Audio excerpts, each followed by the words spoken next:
So, welcome to this session on functional areas of the cerebrum. Okay, these functional areas are also called as Brodmann's areas. Okay, now let us see the Brodmann's areas on the superolateral surface of the cerebrum. Now, suppose this is the superolateral surface of the cerebrum. This is the lateral sulcus. This is the central sulcus. Sorry, this is the central sulcus. This is postcentral sulcus, precentral sulcus. Okay. So this is the postcentral gyrus, and area, the functional area in this region is called 312. Area number 312. This is primary sensory area. Okay. This is the primary sensory area. So the any sensation we receive goes here. Body, of course, here is represented upside down, okay, in all of these areas. But again, here thumb will be seen more larger. So those areas where more number of sensors are there, receptors are there, are seen larger. So area number 312. And then adjacent to it, here is area number 5 and area number 7 in the superior parietal lobule area. So what is 5 and 7? This is association sensory. Association sensory. Now let us understand what is primary sensory and what is association sensory. Suppose I touch the pen. So the sensations go to 312. Then from 312 it is stored. The sensations are stored in 5 and 7. So next time I touch a pen, sensations go to 312. 312 asks 5 and 7, what is this? 5 and 7 have already stored this, that this is a pen. Okay, so therefore that is called as association sensory area. So every time primary sensation reaches area number 312, it consults with 5 and 7 about what sensation it is there, because the previous stored sensations are here. Then in the precentral gyrus is area number 4. This area number 4 is primary motor area. Okay, so this area number 4 is primary motor area. So it is from here that the orders will be given to the muscles for acting, for walking, for eating, for dancing, for whatever activity has to be done. But this is planned by area number 6. Area number 6, which is in this area, and this is called as premotor area. Area number 6 is called as premotor area. So 6 will plan the action and it will give orders to 4, and 4 will give orders to all the muscles, concerned muscles, to bring about the action. Similarly, here is area number 8, which is called as prefrontal eye field. Prefrontal eye field. Area number 8 is called prefrontal eye field. Also in this area, is 9, 10, 11 and 12 is there on the medial surface.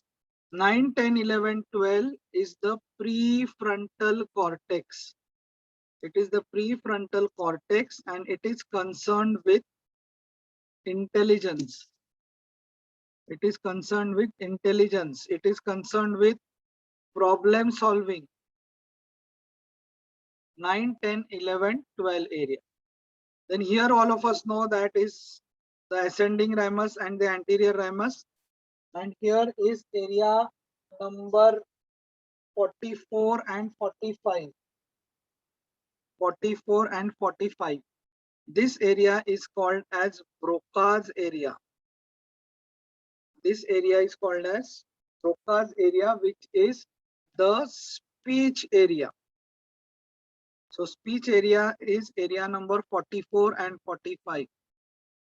Also on the superior temporal gyrus, we have this transverse temporal sulci where there is area number 41 and 42. This area number 41 and 42 is the primary auditory area. So primary speech area is 44, 45, and on the superior temporal gyrus we have 41 and 42 area, which is primary auditory area. Primary auditory area.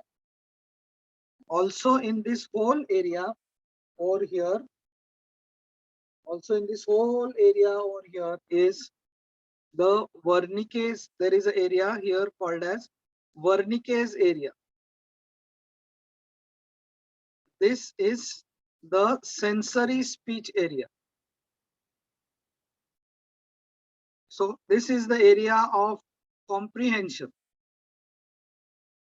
Okay, so this is the area of comprehension. So we understand whatever we speak, somebody speaks to us, we understand through this area, Wernicke's area. Okay, or this is kind of merged with secondary auditory area, which is here, secondary auditory area. This secondary auditory area is this secondary auditory area is almost same as the Wernicke's area. It rather overlaps the Wernicke's area, and it is the one which stores and interprets the sound. Okay, it interprets the sound. So the secondary auditory area, also called as Wernicke's area, it lies in this area. Then here is area number 17, 18, and 19. Area number 17 is primary visual area.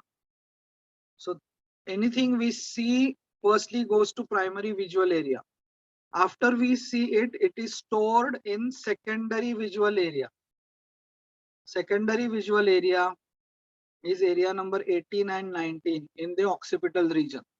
So what we see goes to area number 17. 17 will concern 18 and 19. What is this?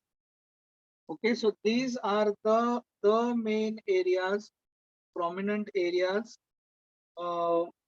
which are called as the Brodmann's areas. I'll revise again for all of you. Area number 3, 1, and 2 is the primary sensory area.